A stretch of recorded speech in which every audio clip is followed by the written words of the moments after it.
Zaid அவனது நண்பன் ஹக்கீம் இருவரும் தஹஜ்ஜுடைய நேரத்தில் ஒரு பள்ளி வாயலில் வணக்க வழிபாடுகளில் ஈடுபட்டுக் கொண்டிருந்தனர்.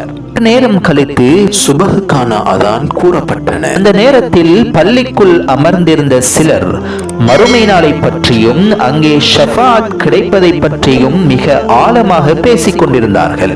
இந்த விடயத்தை செவியுற்ற ஸைத் அவர்களை சந்தித்து, நான் உமக்கு மறுமை நாளை பற்றியும் அங்கே ஷஃபாத் கிடைப்பதற்கான ஒரு வழியை உமக்கு சொல்லித் தரட்டுமா என வினவ, அவர்களும் ஆம், எங்களுக்கு சொல்லித்தாருங்கள் என பதிலளித்தார்கள். அப்போது ஸைத் கூறினார், முஹம்மது நபி ஸல்லல்லாஹு அலைஹி வஸல்லம் அவர்கள் கூறினார்கள், யார் அதானை கேட்டபோது اللهم رب هذه الدعوة التامة والصلاة القائمة آتي محمد الوسيلة والفضيلة وبعثه مقاما محمودا الذي وعدته என்று கூறுகிறாரோ அவருக்கு கியாமத் நாளில் எனது ஷஃபாத் அவசியமாகிவிடும் என நபி ஸல்லல்லாஹு அலைஹி வஸல்லம் அவர்கள் கூறினார்கள் என்று ஸைத் அவர்களுக்கு கூறினார்.